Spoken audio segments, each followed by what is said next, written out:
So welcome to the programme. Thank you. Thank you. Tonight we're talking about filling the void. So can you talk us through your backgrounds and how you have come to study this topic? Yes, well, I've been a qualified counsellor working in psychotherapy for 13 years nearly, and I've worked a lot with all sorts of areas: anxiety, depression, panic attacks, stress, and eating disorders, and I'm also a couples counsellor. Okay. Yeah. I originally started about 20 years ago. I was an auxiliary nurse in a very well-known hospital. And from there I went on and I trained as a chiropractor, doctor chiropractic.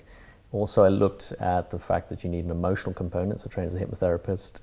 And there was a nutritional side, so I went and trained as a nutritionist.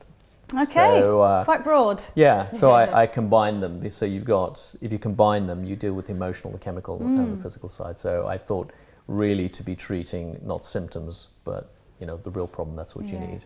So there are many ways that somebody can try and fill emptiness in their lives, but you two focus on eating, don't you, on emotional eating. So can you talk us through how somebody might fill the void or try to fill a void with food? Yes. Food is provides a great sensation, doesn't it? Particularly chocolate, I find.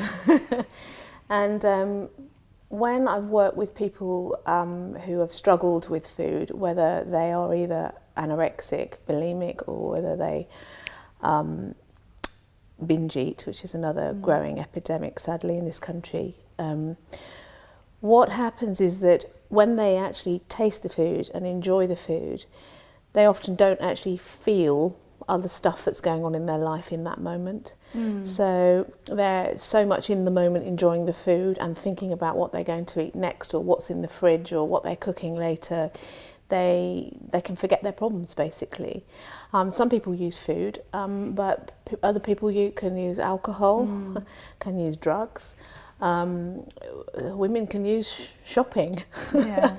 There are lots of ways to fill a void, to fill an emotional void. The problem with it is that you can't solve an emotional problem with a physical action.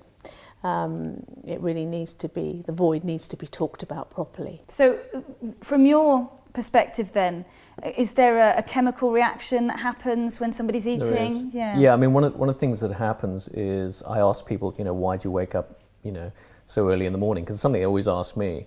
And basically what happens is that you wake up very early in the morning, normally 3 or 4 o'clock. I call it the witching hour. It's very, very common. The reason for that is that there's something called the circadian rhythm. And the circadian rhythm is a rhythm that organs have. Now the liver has a circadian rhythm from about 2 in the afternoon to about 2 or 3 in the morning. And it needs a particular chemical to clean itself called glycogen. Unfortunately, when you're stressed, you burn this up. And the thing about being emotional too, people don't understand, is emotions actually use energy. The brain uses energy in the form of something called glucose. So what happens is the brain uses the glucose, and that time in the morning, the brain needs that glucose, and it doesn't have it because you've been stressed with all the emotion. And so it says to the liver, well, I want to convert some of that glycogen to glucose, and it doesn't have it. So it goes, what are we going to do? So it floods you with adrenaline and wakes you up. Okay, well, thank you so much for joining us. That was really useful. Pleasure. Pleasure. Thank Thank you. you. Thank you. Thank you.